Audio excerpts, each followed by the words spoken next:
নৌযান শ্রমিকদের টানা কর্মবিরতিতে অচল সব ঘাট এবং নৌবন্দর।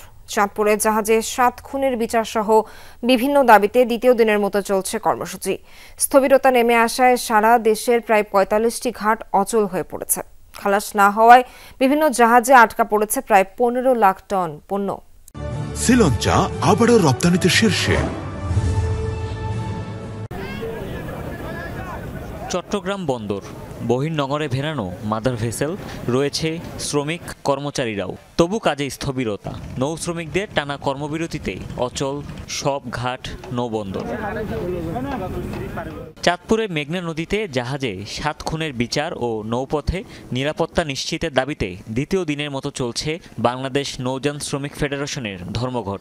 তাই চট্টগ্রাম বন্দরেই 25টি বড় জাহাজে খালাসের অপেক্ষায় আছে প্রায় 5 লাখ টন পণ্য। লাইটারের জাহাজে চলাচল বন্ধ থাকায় বিভিন্ন স্থানে সরবরাহ করা যাচ্ছে না জ্বালানি তেল।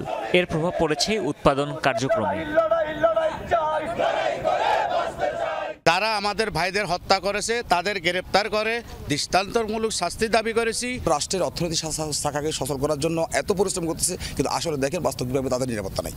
তাদেরকে ঘুমন্ত অবস্থা গলা কেটে হত্যা করা হয়। Food grain, sugar, cement clinker এবং অয়েল ট্যাঙ্কার, তো সেই জাহাজগুলোতে কাজ না হওয়ার কারণে এগুলা আইডলিং করছে। এতে আমাদের এই প্রত্যেকটা জাহাজের ফিক্সড অপারেটিং কস্ট বাবদ যে প্রায় 10 থেকে 15,000 ডলার গচ্চা যাচ্ছে।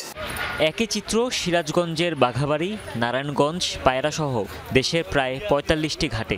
কার্যক্রম থমকে থাকায় দেশের আরও 738টি জাহাজে আটকা পড়েছে সয়াবিন, বীজ, ডাল, কয়লা সহ আরও প্রায় 10 লাখ টন পণ্য। 7 খুনের বিচার না হওয়া পর্যন্ত কর্মসূচি চালিয়ে যাওয়ার হুঁশিয়ারি শ্রমিক নেতাদের। শ্রমিক মারা গেলে রাষ্ট্রভাবে ন্যূনতম একটা অর্থ প্রদান করা, এটা আমাদের দাবি। ডাকাতির বিচার চাই।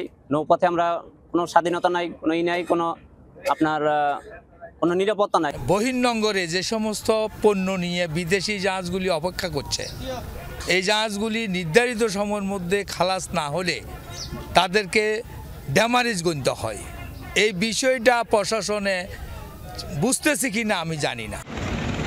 গেল 23 ডিসেম্বর চাঁদপুরের হাইমচরের মাঝিরচর এলাকায় এমভি আল বাখেরা জাহাজে 7 খুনের ঘটনা ঘটে।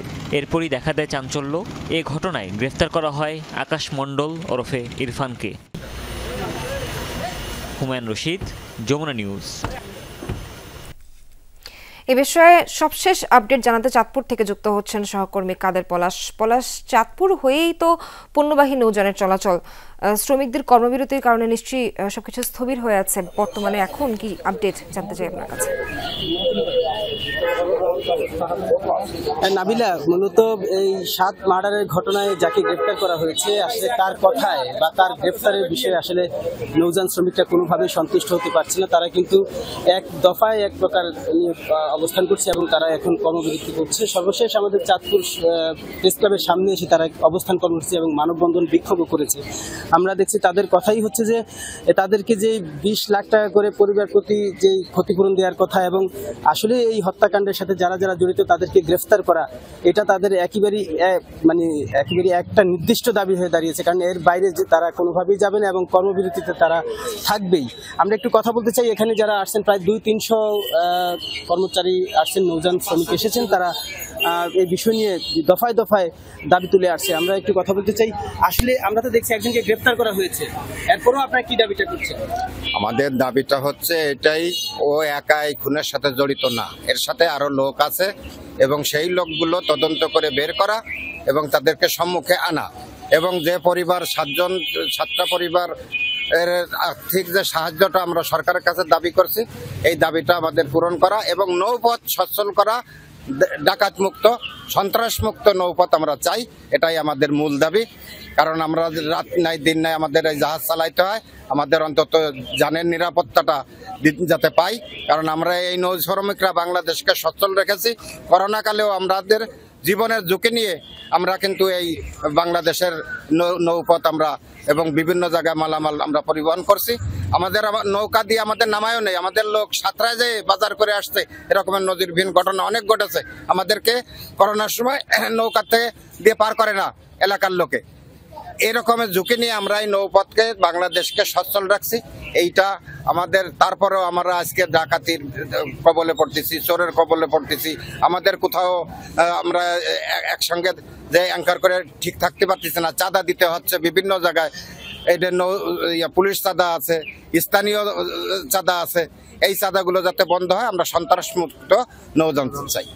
নাবিলা, শুনতেই পাচ্ছেন আসলে এই যে নৌপথ একেবারে নিরাপদ, ডাকাত মুক্ত, এটা এই দাবিটা কিন্তু দীর্ঘদিনের। আমরা দেখেছি সর্বশেষ 2022 সালেও তারা দাবি করেছিল যে নৌপথ নিরাপদ, এবং অন্যান্য অনেক দাবি আছে। কিন্তু এর সাথে এখন যুক্ত হলো যেহেতু তাদের সাতজন সহকর্মীকে হত্যা করা হয়েছে, এর পিছনের আসল রহস্যটা উদ্ঘাটনের কিন্তু সর্বোচ্চ দাবিটা তারা করছে।